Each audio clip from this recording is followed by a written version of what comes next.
सभी, आशा करता हूँ अच्छे होंगे। मेरा नाम अंशुमन राज गर्ग है और मैं आप लोगों का स्वागत करना चाहता हूँ आपके अपने ही प्यारे से क्यूट से चैनल अनाया पाठशाला में। और हम लोग देखिए बाहर बहुत ही झमाझम बारिश हो रहा है, बहुत ही मजा, मौसम बहुत ही सुहाना है, मजा आ रहा है, ठंडी ठंडी हवाएं बह रही है। और मैं आप लोगों को लेके आया हूँ एक बहुत ही शानदार सा चैप्टर। और आज हम लोगों की लाइफ का एक नया शुरुआत होने वाला है, बिकॉज आज हम लोग 12th का नया चैप्टर स्टार्ट करने जा रहे हैं जिसका नाम है इलेक्ट्रोस्टैटिक्स। क्या नाम है उसका? इलेक्ट्रोस्टैटिक्स। एनसीईआरटी के अकॉर्डिंग हम लोगों को क्या पढ़ना है? इलेक्ट्रोस्टैटिक्स। इलेक्ट्रोस्टैटिक्स में ये एक्चुअली में देखा जाए तो मेनली जो है सो हम लोगों को पढ़ना है इलेक्ट्रिक चार्जेस के बारे में। Electric charges and field. तो फील्ड इलेक्ट्रिक चार्ज के बारे में जो है सो आज हम लोग मेनली जो है सो बेसिक, बहुत ही बेसिक चीज बताऊंगा मैं आज तो इलेक्ट्रिक चार्ज के बारे में। अच्छा देखो, इलेक्ट्रिक चार्ज के बारे में जानने के लिए 12th का जो पूरा चैप्टर है ना, पूरा चैप्टर ही क्वांटम फिजिक्स है। क्वांटम फिजिक्स मतलब क्या? Study of small elements, small objects, small छोटी छोटी चीजों का जो स्टडी होता है। As for example electron, proton, neutron, alpha particles, beta particles, gamma particles, इन सारी चीजों का जो स्टडी होता है उसको हम लोग क्या बोलते हैं? क्वांटम फिजिक्स बोलते हैं। ठीक है, तो जो हम लोगों का सबसे मेन चैप्टर है 12th का, जो पूरा कोर्स कवर करता है, वो है इलेक्ट्रोमैग्नेटिज्म। इलेक्ट्रोमैग्नेटिज्म। इलेक्ट्रोमैग्नेटिज्म के अंतर्गत दो अलग अलग मेन कॉन्सेप्ट्स आते हैं। एक होता है तुम्हारा इलेक्ट्रोस्टैटिक्स, और एक होता है तुम्हारा इलेक्ट्रोडायनामिक्स। इलेक्ट्रोस्टैटिक्स मतलब क्या? जब हम लोग किसी चार्ज का स्टडी करेंगे और वो चार्ज का हो, रेस्ट में हो, that branch of physics is renowned as electrostatics. That charge is supposed to be in rest. That charge is supposed to be in rest. अब इसमें बहुत सारा पॉइंट हम लोग electric flux, electric fields, potential, capacitance, इन सारी चीजों के बारे में इसमें स्टडी करेंगे। और ये जो है तुम्हारा नेक्स्ट पॉइंट इलेक्ट्रोडायनामिक्स, इसमें हम लोग मेनली बात करेंगे when charge will be in motion, electric current, AC, electromagnetism, induction, EMI, इन सारी चीजों का हम लोग स्टडी कहाँ करेंगे? इलेक्ट्रोडायनामिक्स में करेंगे। तो सबसे पहले हम लोग इलेक्ट्रोस्टैटिक्स पढ़ते हैं, उसके बाद हम लोग इलेक्ट्रोडायनामिक्स पढ़ते हैं। चार्ज, इलेक्ट्रिक चार्ज होता क्या है? इलेक्ट्रिक चार्ज, अगर भैया आपसे मान लो कि what is electric charge, then I want to inform you clearly there is no exact definition of charge and mass, because they both are the intrinsic property of any matter. Intrinsic property करने का क्या मतलब है?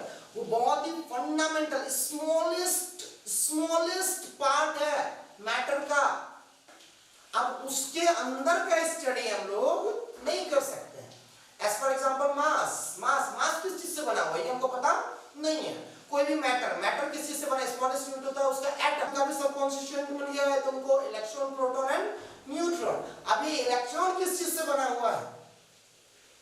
इस चीज का study हम लोग नहीं कर सकते हैं। इसीलिए चार्ज जो होता है वो क्या होता है? इंट्रिंसिक प्रॉपर्टी ऑफ मैटर होता है। We cannot define those things, but we can explain those things, the properties, the behaviors, how it behave, what are the characteristics of these things, mass and charges। तो सबसे पहले हम लोग थोड़ा सा introduction charge के बारे में समझते हैं कि चार्ज को हम लोग मेनली रिप्रेजेंट करते हैं Q से। किस चीज से? Q से। इसका जो SI यूनिट होता है वो होता है तुमको कूलम्ब। अगस्टीन कूलम्ब एक साइंटिस्ट थे, उन्होंने उन्हीं के नाम पे जो है सो इसका SI यूनिट दिया गया कूलम्ब। ठीक है, अच्छा देखो, इसमें मेनली चार्ज जो होता है वो दो तरह का होता है, एक पॉजिटिव चार्ज और दूसरा क्या होता है तुम्हारा? Negative charge. Positive charge and negative charge, इसके भी कुछ प्रॉपर्टीज होते हैं। प्रॉपर्टीज क्या क्या होते हैं? पॉजिटिव चार्जेस, ये सब हम लोग पढ़ चुके हैं। Positive charges repel each other, negative and negative repel each other, negative and negative repel each other, positive repel each other, and positive negative attract each other. Positive negative attract, unlike charges attract each other, like charges repel each other। ठीक है, ये सब छोटा मोटा property है आपका charge का। अब देखिए सबसे ज्यादा इंपॉर्टेंट चीज जो हम लोगों को चार्ज के बारे में पढ़ना चाहिए, there is a vast difference between charge and mass. हम लोग थोड़ा सा चार्ज और मास के बीच में डिफरेंसेस भी जान लेते हैं, ठीक है। अच्छा देखिए मैं आपको बताना चाहता हूँ थोड़ा सा एक दो पॉइंट, अच्छा पॉइंट, कि मास एक ऐसा प्रॉपर्टी है किसी भी मैटर का, इंट्रिंसिक प्रॉपर्टी, जिसके कारण वो ऑब्जेक्ट ग्रेविटेशनल फोर्स को या तो एक्सपीरियंस कर सकता है या तो एक्सर्ट कर सकता है, ठीक है क्या। मास के कारण ही किसी भी ऑब्जेक्ट में या तो ग्रेविटेशनल फोर्स, वो ऑब्जेक्ट ग्रेविटेशनल फोर्स एक्सपीरियंस कर सकता है या तो एक्सर्ट कर सकता है, किसी दूसरे ऑब्जेक्ट पे वो फोर्स, ग्रेविटेशनल फोर्स लगा सकता है। और चार्ज के कारण ही कोई ऑब्जेक्ट एक दूसरे पे इलेक्ट्रोस्टैटिक फोर्स लगा सकता है। चार्ज के कारण इलेक्ट्रोस्टैटिक फोर्स होता है, मास के कारण ग्रेविटेशनल फोर्स होता है। अब नेक्स्ट चीज क्या है तुम लोगों का, what are the main differences between charge and masses, both are intrinsic property only. तो पहला तो डिफरेंस मैं आपको बता दिया, दूसरा डिफरेंस क्या होता है, थोड़ा सा इसको रब कर देते हैं और फिर से हम लोग चलते हैं चार्ज और मास के डिफरेंसेस के बारे में। थोड़ा सा अच्छे से इस पॉइंट को समझो, this is very important. What are the main differences between charge and mass. तो सबसे पहला जो मेन डिफरेंस है, mass will be always positive.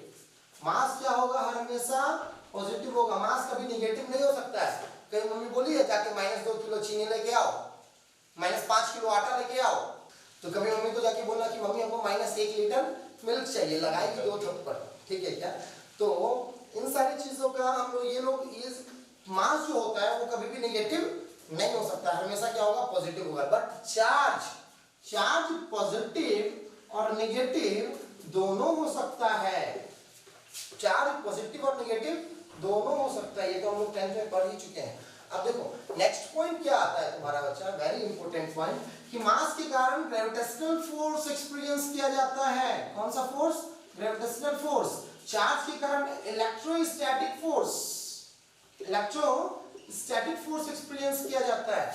Next जो पॉइंट आता है बच्चा वो तुम्हारा सबसे important point, very important point, जो भी पॉइंट बता रहा हूं बहुत ही इंपॉर्टेंट है, ध्यान देना। हम लोग अभी तक 11th में पढ़ते हुए आए हैं कि mass of an object is constant, लेकिन ऐसा होता नहीं है। रियलिटी में होता क्या है कि mass of an object can very, it depends upon the state of that object. अगर कोई भी ऑब्जेक्ट रेस्ट में हो उस टाइम में उसका मास, और वही ऑब्जेक्ट को हम किसी वेलोसिटी से फेंक दिए तो वेलोसिटी गेन करने के कारण उसके मास में वेरिएंस आ जाएगा, वेरी करेगा, मास उसका इंक्रीज हो जाएगा। And this concept was given by sir Albert Einstein, और इसी थ्योरी को हम लोग कहते हैं थ्योरी ऑफ रिलेटिविटी।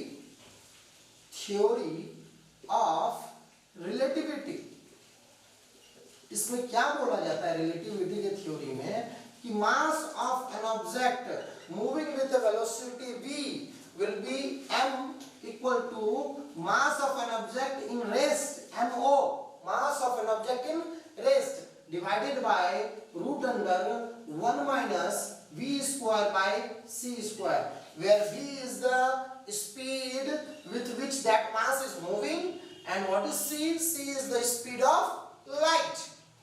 तो मास क्या होता है, इस तरीके से वैरी कर सकता है। अगर कोई भी ऑब्जेक्ट किसी स्पीड से मूव करना शुरू कर दिया तो with the increase in speed of that object mass will also increase. और इस चीज का रिलेशन हम लोग अभी तुरंत नेक्स्ट पॉइंट में समझते हैं।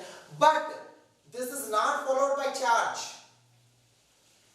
देखो मैं बताता हूं आपको, मैं बोला ना आपको कि जैसे अभी हम लोग जो पूरा स्टडी करेंगे वो क्वांटम फिजिक्स का स्टडी करेंगे। इलेक्ट्रॉन क्या है, बहुत ही छोटा है, और इलेक्ट्रॉन का जो स्पीड होता है वो बहुत ज्यादा होता है, 10⁻⁶ मीटर पर सेकेंड, इस टाइप से होता है। अब इतने स्पीड से मूव करने के कारण इलेक्ट्रॉन का मास तो चेंज हो सकता है, लेकिन इलेक्ट्रॉन पे जो चार्ज होता है -1.6 × 10⁻⁻19 कूलम, वो चेंज नहीं हो सकता है।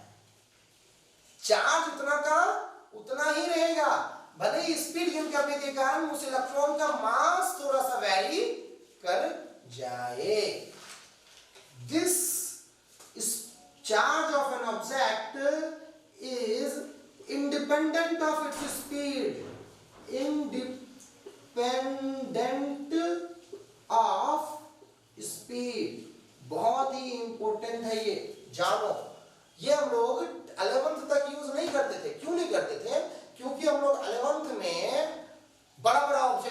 स्टडी करते थे, और उसमें हम लोग स्पीड जो लेते थे ये 5 मीटर, 10 मीटर, 50 मीटर, 100 मीटर।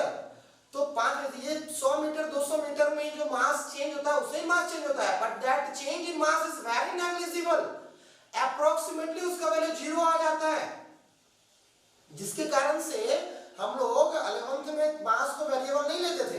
अगर कोई ऑब्जेक्ट मास रेस्ट में है, उसका मास 2 kg है और वो 10 मीटर पर सेकंड से मूव करने लगा, तब भी उसका मास 2 kg ही कंसीडर किया जाता था, मास को हम लोग चेंज नहीं करते थे। लेकिन यहाँ पे 12th में हम लोगों को हर जगह ये यूज करना पड़ेगा। क्यों? क्योंकि इलेक्ट्रॉन का स्पीड जो होता है बहुत ज्यादा होता है, 10⁶ मीटर पर second, approximately speed of light के इक्वल है, इक्विवेलेंट है। समझ में आ रहा है? तो इसीलिए हमको ये पॉइंट जानना बहुत जरूरी है। थोड़ा सा इसको मैं अच्छे से एक्सप्लेन करता हूं, फटाफट इसको नोट डाउन कीजिए। बिठा दो। देखो, जब ये चीज दिया गया था तो उस टाइम में बहुत हंगामा हुआ था, थ्योरी ऑफ रिलेटिविटी से रिलेटेड। ठीक है, अब इस चीज को हम लोग थोड़ा सा और अच्छे से समझते हैं। मान लेते हैं कि कोई ऑब्जेक्ट है, ठीक है, अभी ये रेस्ट में है, रेस्ट के टाइम में इसका मास m0। अब इसी ऑब्जेक्ट को हम लोग क्या कर देते हैं, कुछ स्पीड से थ्रो कर दिए, थ्रो करने के बाद उसका स्पीड हम लोग मान लेते हैं, वो उसको v वेलोसिटी से हम लोग क्या कर दिए, थ्रो कर दिए, मतलब क्या आ गया, वो मोशन में आ गया। मोशन करने के टाइम में उसका मास हम लोग मान लेते हैं m, ठीक। और इसका जो ये v वेलोसिटी से फेंके है ना, इसको हम लोग मान लेते हैं ये v वेलोसिटी का अप्रोक्सीमेटली वैल्यू जो है ना, वो कितना है, तुमको स्पीड ऑफ लाइट का आधा है, या 1/3 मान लेते हैं, 1/3 है। स्पीड ऑफ लाइट का क्या है तुम्हारा, 1/3 है, c/3 स्पीड से मूव कर रहा है। अब c/3 स्पीड से मूव करने के टाइम में उसका मास क्या होगा, वेरी करेगा, ये तो मैं बता चुका हूं। कैसे वेरी करेगा, बढ़ेगा घटेगा, इस चीज को हम लोग कंफर्म कर रहे हैं, ध्यान से देना। थ्योरी ऑफ रिलेटिविटी क्या बोलता है, m = m0 divided by root under 1 - v²/c²। यहाँ पे m0 is the mass of that object when it was in rest। v क्या हो जाएगा तुम्हारा, v is the velocity of object when it was moving with c/3 speed. तो v की जगह पे हम लोग क्या रख देते हैं, c/3 मींस 1 - c/3 का स्क्वायर डिवाइडेड बाय c²। ये आ रहा है c/3 का स्क्वायर, v की जगह क्या पुट कर दिए, c/3 पुट कर दिए। अब इसको सॉल्व कर लो, m बराबर क्या हो जाएगा, m0 divided by root under 1 - c/3 का square, c²/9 divided by c²। इसको डायरेक्ट कर देते हैं, c²/9 इंटू c², c² से c² मर जाएगा, यहाँ पे अंदर में क्या बच गया, 1 - 1/9। 1 - 1/9 को इसको इधर सॉल्व करते हैं, यहाँ पे इस तरफ, यहाँ पे क्या हो जाएगा, m बराबर m0 divided by root under 1 - 1/9। इसको सॉल्व करो, 9 एलसीएम आ जाएगा, 9 - 1 8, अल्टीमेटली आंसर यहाँ पे क्या आ जाएगा, 8/9। तो m बराबर कितना हो गया तुम्हारा, रूट अंडर 8/9। इसको रूट अंडर से बाहर निकाल लेंगे, रूट अंडर 9 को, m बराबर m0 divided by root under 8/3। अब ये 3 ऊपर चला जाएगा मल्टीप्लिकेशन में, m बराबर कितना हो जाएगा, 3m0 divided by root under 8। देखो यहाँ पे 3/√8, 3 बड़ा है, रूट अंडर 8 छोटा है। अगर किसी बड़े नंबर को किसी छोटे नंबर से डिवाइड करेंगे तो अल्टीमेटली 3/√8 का वैल्यू क्या हो जाएगा, 1 से बड़ा आएगा, 1 से बड़ा आएगा। अब देखो यहाँ पे अगर किसी भी वैल्यू को अगर हम 1 से बड़े नंबर के साथ मल्टीप्लाई करेंगे तो अल्टीमेटली उसका वैल्यू क्या हो जाएगा, बड़ा हो जाएगा। तो m0 is the value, m is the value of, m का वैल्यू कितना आ गया तुम्हारा, 3/√8 m0 which is greater than m0, which is greater than m0। मतलब अगर किसी भी ऑब्जेक्ट को अगर हम लोग v वेलोसिटी से फेंकें तो उसका वेलोसिटी गेन करने के कारण मास भी बढ़ जाएगा। This was given by Einstein. इसको फटाफट नोट डाउन कर लीजिए आप लोग। हम लोगों का वो चार्ज का एक प्रॉपर्टी आता है, वो कंजर्वेशन ऑफ चार्ज। चार्ज का एक प्रॉपर्टी क्या होता है, कंजर्वेशन ऑफ चार्ज के बारे में समझेंगे। और नेक्स्ट पॉइंट आता है कि हम लोग चार्ज किसी भी ऑब्जेक्ट को कैसे कैसे किस किस तरीके से चार्ज कर सकते हैं। उसके बाद आता है तुम्हारा quantization of charge. Quantization of charge बहुत ही अच्छा सा प्यारा सा टॉपिक है, छोटा सा टॉपिक है और वो जरूर जानना चाहिए, सारे लोगों को जानना चाहिए। अच्छे से एक्सप्लेन करके बताऊंगा मैं। और फिर कूलम्ब्स लॉ आता है। कूलम्ब्स लॉ में ही हम लोग जब कूलम्ब्स लॉ पढ़ेंगे उसी टाइम में हम लोग ग्रेविटेशन और कूलम्ब्स लॉ दोनों साथ साथ कवर करेंगे। पहले हम लोग थोड़ा सा ग्रेविटेशन के बारे में जानकारी ले लेंगे, उसके बाद हम लोग जो है सो कूलम्ब्स लॉ के बारे में जानकारी, तो फिर आसान हो जाएगा चीजों को रिलेट करके पढ़ने में, ठीक है क्या। अब देखो नेक्स्ट पॉइंट क्या आता है तुम्हारा, conservation of charge. Conservation of charge. अभी तक तो आप लोगों ने बहुत सारा conservation of mass, conservation of energy, बहुत सारा लॉ पढ़ लिया होगा। अब हम लोगों को पढ़ना है कंजर्वेशन ऑफ चार्ज। सेम चीज यहाँ पे भी होता है। सबसे पहला पॉइंट क्या होता है कंजर्वेशन ऑफ चार्ज का, charge can neither be created nor be destroyed, only it can be transferred from one body to another body, one object to another object. सिर्फ उसको क्या किया जा सकता है, ट्रांसफर किया जा सकता है। Neither be created nor be destroyed, neither we can create it, भैया ना बना सकते हैं, भगवान तो हो नहीं, तो हम भी नहीं है। Neither be created nor be destroyed, but तो फिर कोई भी ऑब्जेक्ट चार्ज होता कैसे है भाई, जब हम उसको बना नहीं सकते हैं, बिगाड़ नहीं सकते हैं, बर्बाद नहीं कर सकते हैं, तो फिर चार्ज होता कैसे है। कहते हैं ना कोई भी ऑब्जेक्ट पहले न्यूट्रल था अब चार्ज हो गया। ये सारा पॉइंट हम लोग अभी तुरंत इसके नेक्स्ट पॉइंट में समझते हैं ना। Nor be destroyed, only it can be transferred, transfer हो सकता है इसका from one object to another object. और इसका दूसरा पॉइंट जो आता है, इसको इस तरीके से भी समझ सकते हैं, और ये दूसरा पॉइंट बहुत ही अच्छा है, थोड़ा समझो इसको गौर से। In an isolated system, total charge of an object, total charge of that system will be always conserved, एक isolated system में total charge जो होगा ना वो हमेशा क्या होगा, कंजर्व होगा। थोड़ा सा इसको समझते हैं क्या कहता है। आइसोलेटेड सिस्टम मतलब समझो, आइसोलेटेड मतलब क्या, जिसको कि दुनिया से कोई लेना देना नहीं है। मतलब अगर मान लो कि हम लोग एक बॉक्स बना दिया और बोल दिए कि ये आइसोलेटेड बॉक्स है, मतलब it is not going to be affected by any type of physical quantities from outside the world, और ये भी बाहर को इफेक्ट नहीं करेगा और बाहर वाला भी इसको इफेक्ट नहीं करेगा। इसके प्रेशर से बाहर वाले को, इसके टेम्परेचर से बाहर वाले को, इसके चार्ज से बाहर वाले को, इसके मास से बाहर वाले को कोई लेना देना नहीं। इसी को हम लोग क्या कहते हैं, आइसो, तन्हाई में रहने वाला, भी अकेला रहता है, ठीक है क्या। अब सेपरेटेड है, आइसोलेटेड सिस्टम में क्या होता है, टोटल चार्ज कंजर्व रहता है। मान लो कि हम लोग इसके अंदर जो है, इस सिस्टम के अंदर 4 ऑब्जेक्ट ले लिए। एक ऑब्जेक्ट में मान लो कि ये +5 कूलम का चार्ज है, एक ऑब्जेक्ट में मान लेते हैं हम लोग कि जैसे -10 कूलम का चार्ज है, एक ऑब्जेक्ट में मान लेते हैं -15 कूलम का चार्ज है, एक ऑब्जेक्ट में मान लेते हैं +6 कूलम का चार्ज, ठीक है।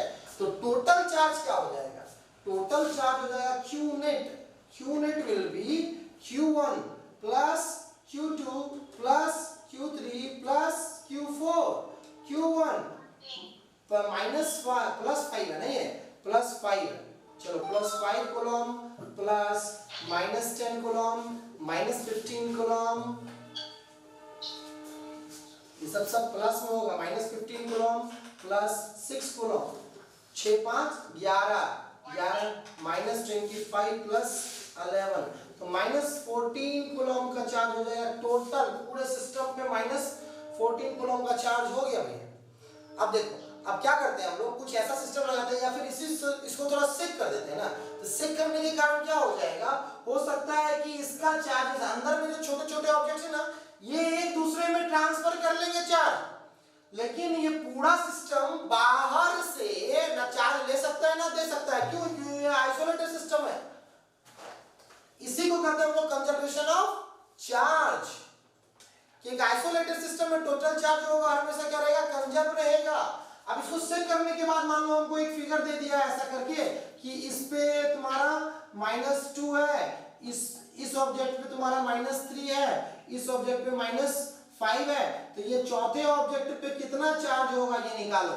तो अभी भी क्या बोला हमको, नेट चार्ज तो -14 कूलम भी होगा ना, फटाफट पुट कर दो यहाँ पे। इससे निकालेंगे तो Q नेट क्या हो जाएगा तुम्हारा, Q1 डैश, इस सबको नाम देते हैं Q1 डैश, और यहाँ पे Q4 डैश निकालना है। Q1 dash plus Q2 dash plus Q3 dash plus Q4 dash, ठीक है। अब Q नेट कितना हो जाएगा, -14 coulomb, Q1 dash -2 -3 -5 plus Q4 dash. इन सारी चीजों को इधर कर दो, 5 + 3 8, 8 + 2 10, -10 हो जाएगा। -10 जब इधर आएगा तो क्या हो जाएगा, +10, -14 + 10 = Q0 Q4 डैश। अब यहां से क्या आ गया, Q4 डैश बराबर -4 कूलम। Q4 डैश बराबर कितना आ गया, -4 कूलम। तो यही हो गया तुम्हारा बच्चा समझने के लिए conservation of charge. In an isolated system charge will be always conserved, charge will be always conserved. समझ में आया। अब देखो नेक्स्ट पॉइंट जो आता है बच्चा, जब आप लोगों को इतना चीज समझ में आ गया है तो नेक्स्ट पॉइंट आता है हम लोगों का कि what are the ways through which we can charge an object. देखो ये टॉपिक आप लोग पढ़े होंगे 10th में, but still I want to teach you, क्योंकि इस टॉपिक में बहुत सारा ऐसा छोटा छोटा पॉइंट है जिससे आईआईटी में मतलब अच्छे अच्छे कंपटीशंस में छोटे छोटे पॉइंट से जो है सो क्वेश्चंस का आंसर बनता है। तो इस पॉइंट को थोड़ा सा अच्छे से समझना बेटा। इसको How many ways are there through which we can charge an object? सबसे पहला तरीका है किसी भी ऑब्जेक्ट को चार्ज करने का, वो है conduction, charging by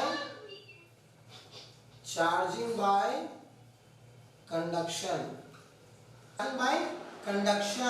charging by conduction में क्या होता है कि अगर मान लो जैसे कि हम किसी भी दो ऑब्जेक्ट को, किसी ऑब्जेक्ट को चार्ज करना है और किसी दूसरे ऑब्जेक्ट की हेल्प से उसको कांटेक्ट में लाके चार्ज करवा रहे हैं, मतलब टचिंग, ठीक है क्या, गलत मत लेना।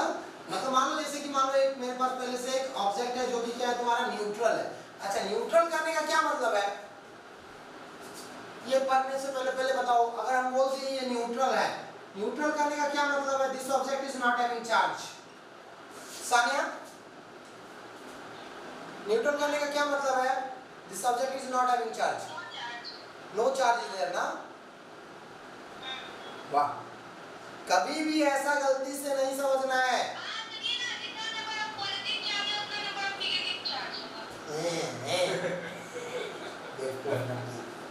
ठीक है सुनो, तो क्या करना है, ऐसा गलती कभी भी नहीं करना है।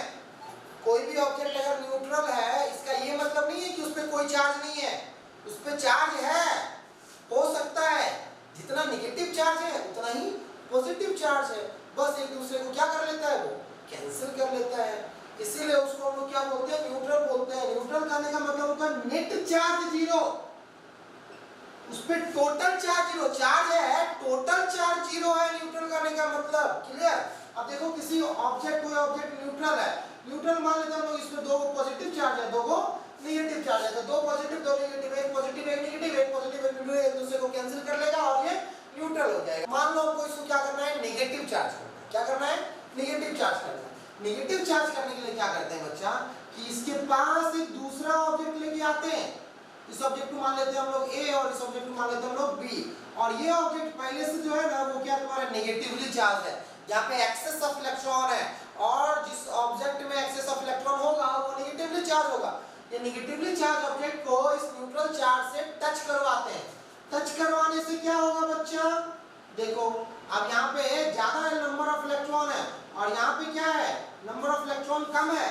अब ये इलेक्ट्रॉन क्या होगा, फुदुक फुदुक के इसके पास आना शुरू हो जाएगा, और कब तक आएगा, कब तक आएगा, अगर दोनों ऑब्जेक्ट का साइज सेम, मटेरियल सेम होगा तो आधा आधा दोनों में चार्ज डिस्ट्रीब्यूट हो जाएगा।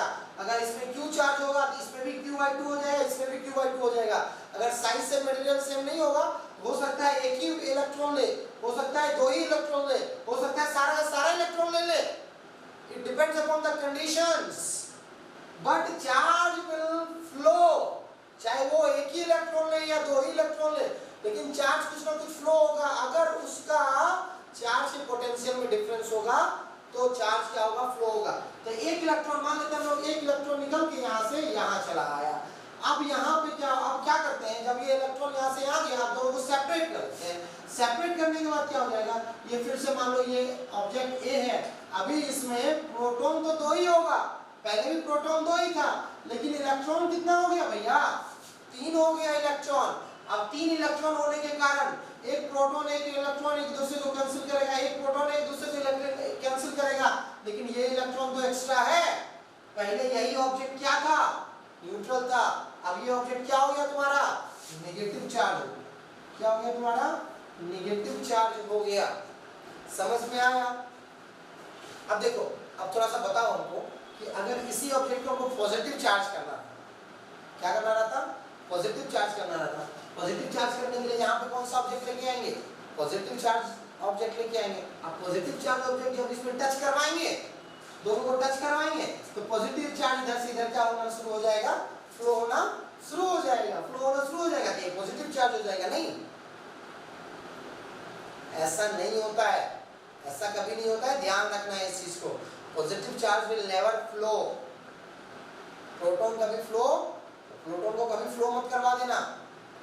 तो पॉजिटिव चार्ज किसी को करेंगे कैसे, उसके लिए देखो अभी बता रहा हूं, ध्यान रखना है इस चीज को, इस चीज में मिस्टेक नहीं करना है। पॉजिटिव चार्ज को कभी प्रोटॉन को फ्लो मत करवा देना कि प्रोटॉन इधर से इस ऑब्जेक्ट से उस ऑब्जेक्ट में ट्रांसफर हो गया, ठीक है, नहीं तो दृढ़ता से लगेगा तुम। अब सुनो, अब क्या करते हैं लोग, एक पॉजिटिव चार्ज वाला ऑब्जेक्ट लेके आते हैं, ठीक, और एक न्यूट्रल ऑब्जेक्ट लेके आते हैं, एक दो पॉजिटिव और दो नेगेटिव। ये न्यूट्रल है, ये पॉजिटिवली चार्ज है।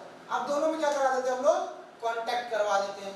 कांटेक्ट करवाने के बाद क्या होता है, थोड़ा सा ध्यान दो इसमें, ठीक, ये positive positive positive positive positive positive, और यहाँ पे क्या हमारा दो पॉजिटिव और दो नेगेटिव। ये एक्सेस ऑफ प्रोटॉन है, यहाँ पे प्रोटॉन इधर से इधर फ्लो नहीं करेगा। अभी क्या होगा तुम्हारा, ये प्रोटॉन इस इलेक्ट्रॉन को खींच लेगा, इलेक्ट्रॉन इस ऑब्जेक्ट से इस ऑब्जेक्ट में आ जाएगा, प्रोटॉन इस ऑब्जेक्ट से इस ऑब्जेक्ट में ट्रांसफर नहीं होगा। अच्छा, अगर मान लो कि एक इलेक्ट्रॉन फुदुक के इसमें आ गया, ठीक, अब क्या करते हैं, दोनों को फिर से हम लोग सेपरेट कर देते हैं। जैसे सेपरेट करेंगे तो ये ऑब्जेक्ट का नाम दे देते हैं ए, तो ए वाले का हम लोग देख लेते हैं, ए वाला ऑब्जेक्ट क्या हो जाएगा तुम्हारा, दो प्रोटॉन पहले भी था, लेकिन अब एक इलेक्ट्रॉन तो इधर दे दिया ना, तो अब इसमें कितना बचा, एक ही इलेक्ट्रॉन बचा, सिर्फ एक ही इलेक्ट्रॉन बचा। अब बताओ, एक इलेक्ट्रॉन एक प्रोटॉन तो एक दूसरे को कैंसिल कर लेगा, लेकिन ये वाला प्रोटॉन क्या है तुम्हारा, पॉजिटिव चार्ज एक्स्ट्रा है। अब ये ऑब्जेक्ट क्या हो गया तुम्हारा, पॉजिटिवली चार्ज हो जाएगा, ठीक। तो कभी भी गलती से प्रोटॉन को फ्लो नहीं करवा देना, proton will never flow from one point from one object to another object. इसका रीजन क्या है, प्रोटॉन जो होता है ना, वो इलेक्ट्रॉन से बहुत ज्यादा बड़ा होता है, उसका मास बहुत ज्यादा होता है। प्रोटॉन का मास इलेक्ट्रॉन के मास से अप्रोक्सीमेटली मेरे हिसाब से 10,000 गुना ज्यादा होता है। समझ में आ रहा है? तो इसलिए प्रोटॉन को कभी फ्लो नहीं करवाना है, किसको फ्लो करवाना है, इलेक्ट्रॉन को फ्लो करवाना है। क्लियर? अब देखो नेक्स्ट जो पॉइंट आता है, ये हो गया तुम्हारा, दोनों चीज बताएं, चार्जिंग बाय कंडक्शन। इसमें हम लोग क्या करा रहे हैं, दो ऑब्जेक्ट में कांटेक्ट करवा रहे हैं, कांटेक्ट के कारण यहाँ पे चार्ज हो रहा है। नेक्स्ट पॉइंट जो आता है तुम्हारा, वो आता है चार्जिंग बाय इंडक्शन, मतलब मैजिक। और सीरियसली मैजिक होता है, मतलब मैजिक इसको क्यों कहते हैं, because for charging an object there will be no contact between two objects. उस दोनों ऑब्जेक्ट में कोई कांटेक्ट, फिजिकल कांटेक्ट नहीं होगा, दूर दूर से ही चार्ज कर देगा एक दूसरे को, ठीक है। हाँ, इंडक्शन, इंडक्शन जो है बच्चा, वो क्या है तुम्हारा, मैजिक। मैजिक क्या करते हैं हम लोग, एक ऑब्जेक्ट लेते हैं, ये हम लोग मान लेते हैं क्या तुम्हारा न्यूट्रल है, 3 पॉजिटिव 3 नेगेटिव, ये ऑब्जेक्ट ए हो, एक, इसको हम लोग क्या करना है, मान लो पॉजिटिव चार्ज, क्या करना है हमको, पॉजिटिव चार्ज करना है। इसको क्या करते हैं हम लोग, इसके पास एक नेगेटिव चार्ज लेके आते हैं, एक ऑब्जेक्ट है जिसके पास एक्सेस ऑफ इलेक्ट्रॉन है, ये नेगेटिवली चार्ज हो जाएगा, इसके पास लेके आते हैं, टच नहीं करवाना है दोनों को, सिर्फ क्या लाना है, पास लेके आना है।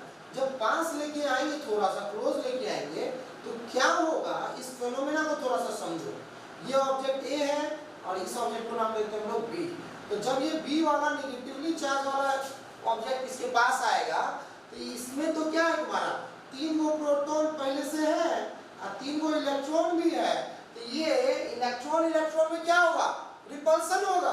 तो ये इलेक्ट्रॉन क्या करेगा, इस तीनों इलेक्ट्रॉन को दूर भेजना चाहेगा और दूर भेजने के कारण, रिपल्सन के कारण इलेक्ट्रॉन इस एंड पे जाके क्या हो जाएगा, जमा हो जाएगा। और ये इलेक्ट्रॉन क्या करेगा, प्रोटॉन को तो खींचना चाहेगा ना भाई, अट्रैक्ट करेगा ना, और ये अट्रैक्शन के कारण ये प्रोटॉन कहां चला जाएगा, इस एंड पे आ जाएगा। इसी को हम लोग कहते हैं पोलराइजेशन। आगे पढ़ना है, केमिस्ट्री में पढ़ना है, बहुत जगह पढ़ना है, ध्यान देना, ठीक है। पोलराइजेशन कहते हैं इसको। पोलराइजेशन के बाद हम लोग क्या करते हैं, एक तीसरा ऑब्जेक्ट लेके आते हैं इसके कांटेक्ट, और ये ऑब्जेक्ट भी क्या होता है, न्यूट्रल होता है। ये ऑब्जेक्ट भी क्या होता है, न्यूट्रल होता है। मान लेते हैं हम लोग इसमें पहले से दो को पॉजिटिव, एक वो पॉजिटिव था और एक वो नेगेटिव था, तो जितना पॉजिटिव था नेगेटिव था, ये न्यूट्रल होगा। अब जैसे ही इसको तीसरे ऑब्जेक्ट को, इसको हम लोग ऑब्जेक्ट सी मान लेते हैं, ऐसे ही जैसे ही कांटेक्ट करवाएंगे तो इधर से तो ये फोर्स डाल ही रहा है ना, इधर से ये फोर्स डाल ही रहा है इस इलेक्ट्रॉन पे। अब इस फोर्स के कारण ये इलेक्ट्रॉन फुदक के क्या हो जाएगा, इधर आ जाएगा, मतलब एक इलेक्ट्रॉन इसका इधर आ गया। अब क्या करते हैं, पहले इसको दूर लेके चले जाते हैं, फिर इसको कनेक्ट डिस्कनेक्ट कर देते हैं, अब इसको चेक करते हैं कि अब ये ऑब्जेक्ट जो होगा वो क्या हो जाएगा, ठीक है। अब इसको चेक करने के लिए क्या करेंगे, पहले इसको दूर लेके जाओ। जब सी वाले को दूर लेके जाएंगे तो सी वाले में एक प्रोटॉन पहले से था, अब एक इलेक्ट्रॉन पहले से था, एक इलेक्ट्रॉन इसका आ गया तो दो इलेक्ट्रॉन हो जाएगा। अब बी वाले में जाओ, बी वाले में तो कोई फर्क ही नहीं पड़ेगा, ये तो किसी के कांटेक्ट में नहीं है, जितना इलेक्ट्रॉन था उतना इलेक्ट्रॉन आ जाएगा। ए वाले में देखते हैं, ए वाले में क्या हो जाएगा भैया, जैसे ही दोनों को उधर लेके गए तो प्रोटॉन तो तीन का तीन ही है, लेकिन इलेक्ट्रॉन, एक इलेक्ट्रॉन तो ये सी को दे दिया था ना। अब इसमें कितना इलेक्ट्रॉन बच गया, सिर्फ दो ही इलेक्ट्रॉन बचा, तो यहाँ पे दो ही इलेक्ट्रॉन है।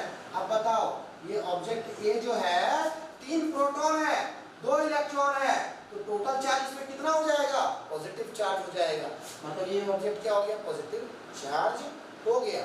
अब मान लो इसी ऑब्जेक्ट को हम लोगों को नेगेटिव चार्ज करना रहा था, क्या करना रहा था, नेगेटिव चार्ज करना रहा था, तो नेगेटिव चार्ज करने के लिए क्या करते हैं, समझ में आ रहा है ना बेटा, इसको नेगेटिव चार्ज करना रहता है इस ऑब्जेक्ट को, तब क्या करते, देखो फिर से हम लोग मान लेते हैं कि कोई ऑब्जेक्ट ए है जो कि क्या न्यूट्रल है, तीन को पॉजिटिव चार्ज है, तीन को नेगेटिव चार्ज, इसको हमको क्या करना है, नेगेटिव चार्ज करना है।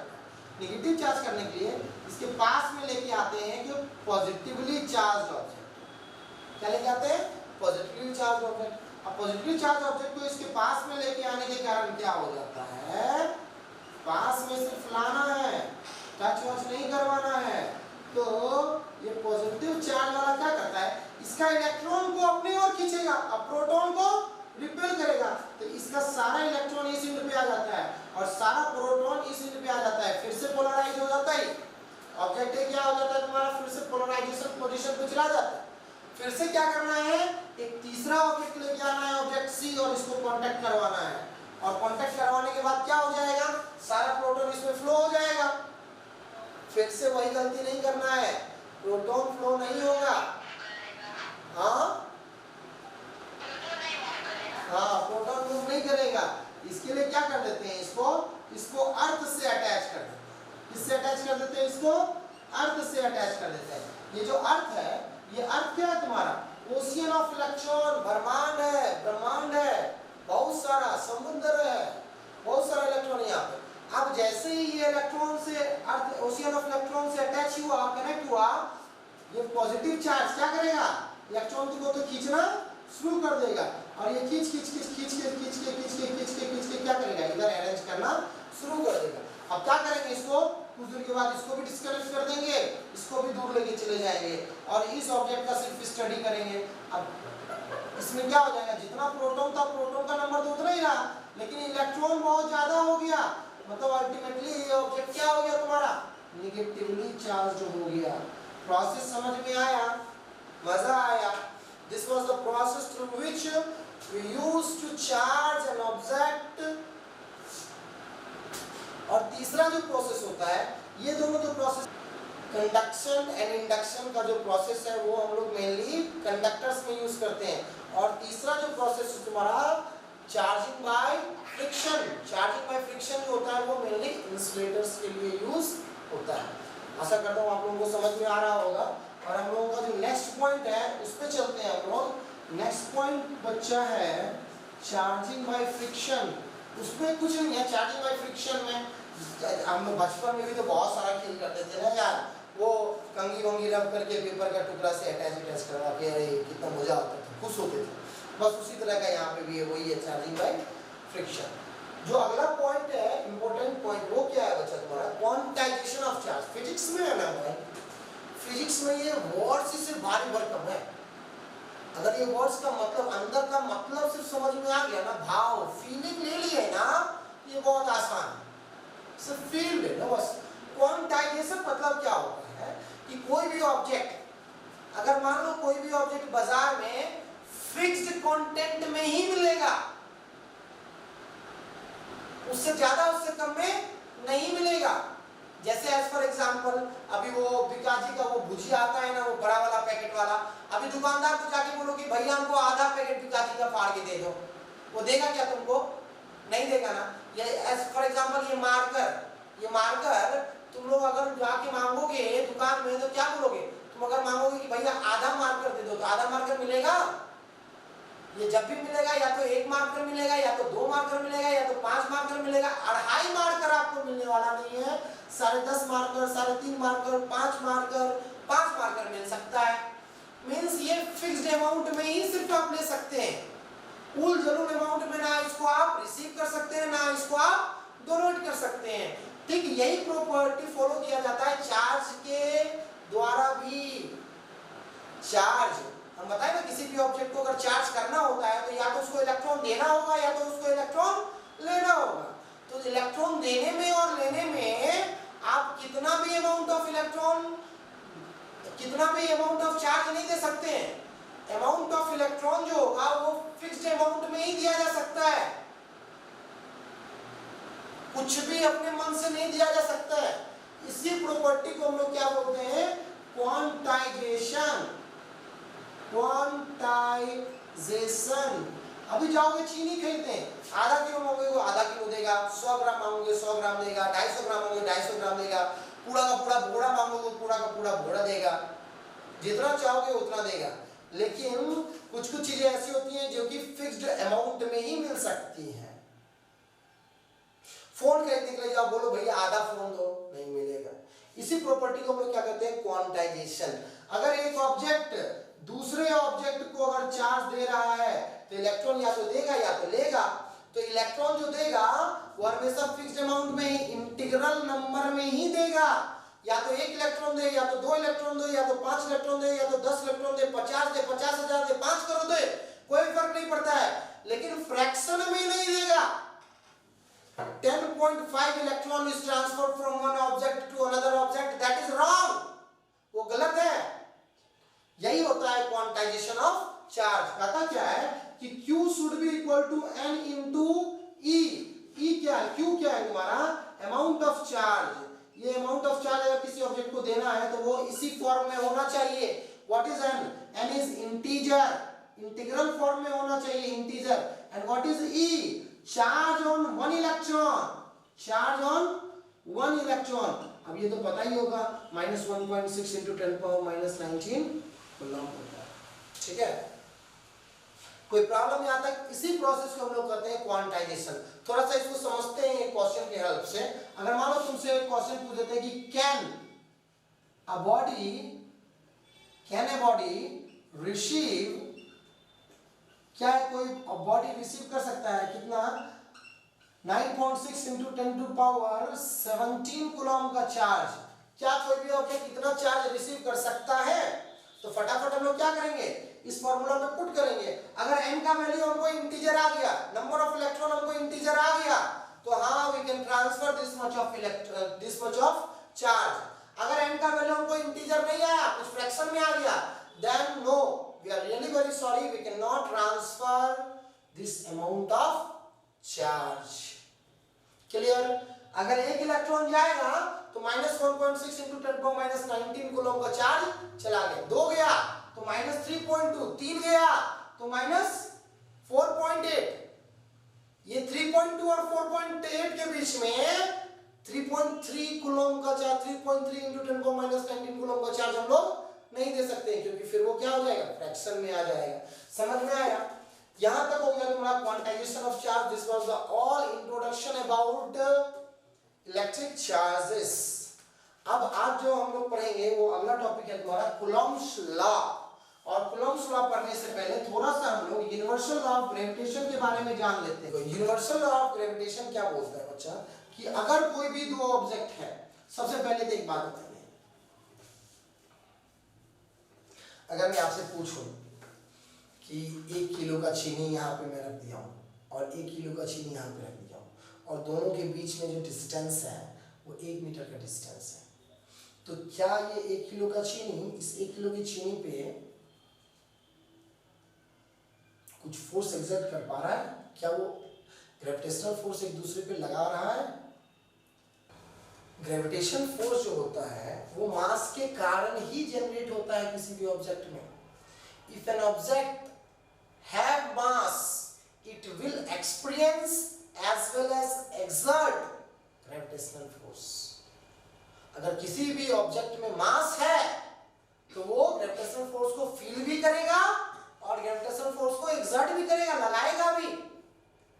अब हम लोग सोचते हैं कि जैसे तो फिर भैया ये 1 किलो का ऑब्जेक्ट और 1 किलो का ऑब्जेक्ट ये एक दूसरे को क्यों अट्रैक्ट नहीं कर रहा है? जब फोर्स लगा रहा है तो क्यों अट्रैक्ट नहीं कर पा रहा है? यूनिवर्सल लॉ ऑफ ग्रेविटेशन क्या कहता है बच्चा, कि the force, gravitational force is directly proportional to the product of the masses of two objects m1 and m2। अगर दो ऑब्जेक्ट यहाँ पे m1 and m2 है तो इस दोनों का फोर्स जो होगा वो उस दोनों के मास के प्रोडक्ट के प्रोपोर्शनल होगा, and it is inversely proportional to the square of distance between them। square of distance between them ये हो गया तुम्हारा इनवर्स स्क्वायर लॉ, भी इसको हम लोग कहते हैं। ठीक इसी की तरह कूलम्स लॉ भी है। कूलम्स लॉ क्या कहता है कि अगर दो चार्जेस हैं Q1 and Q2 are two charges separated by a distance r, separated by a distance r, the electrostatic force, दो चार्जेस के बीच में जो फोर्स लगता है वो क्या लगता है? इलेक्ट्रोस्टैटिक फोर्स लगता है। The electrostatic force generated between them will be directly proportional to the product of their charges Q1 and Q2, and inverse square law इसके द्वारा भी फॉलो किया जाता है। This electrostatic force is inversely proportional to the square of distance between them। ये approximately देखो जितना काम इधर किए उतना ही काम इधर किए, कुछ ज्यादा नहीं किए। सिर्फ इसमें डिफरेंस क्या होता है, gravitational force will be always attractive, but electrostatic force में भैया वो धोखा दे देता है, कभी अट्रैक्ट करता है कभी रिपेल करता है, तो उसको ध्यान से यूज करना है। अब देखो इसमें क्या करना है, हम लोग क्या करते हैं कि दोनों इक्वेशन 1 इक्वेशन 2 की हेल्प से क्या कर लेते हैं, एक नया equation, this will be proportional to the Q1 into Q2 divided by r square, charge का प्रोडक्ट डिवाइडेड बाय डिस्टेंस का स्क्वायर। अब देखो ये प्रोपोर्शनल का साइन हटा के हम लोगों को क्या करना पड़ेगा, कांस्टेंट लाना पड़ेगा, तो हम लोग क्या लेके आ जाते हैं यहाँ पे k Q1 into Q2 divided by r का square, where what is k is the medium constant. ये कांस्टेंट एक्चुअली में होता नहीं है, डिपेंड्स अपॉन द मीडियम। ये कांस्टेंट k का वैल्यू कांस्टेंट नहीं होता है, ठीक है, लेकिन मीडियम के लिए, एक फिक्स मीडियम के लिए कांस्टेंट होता है।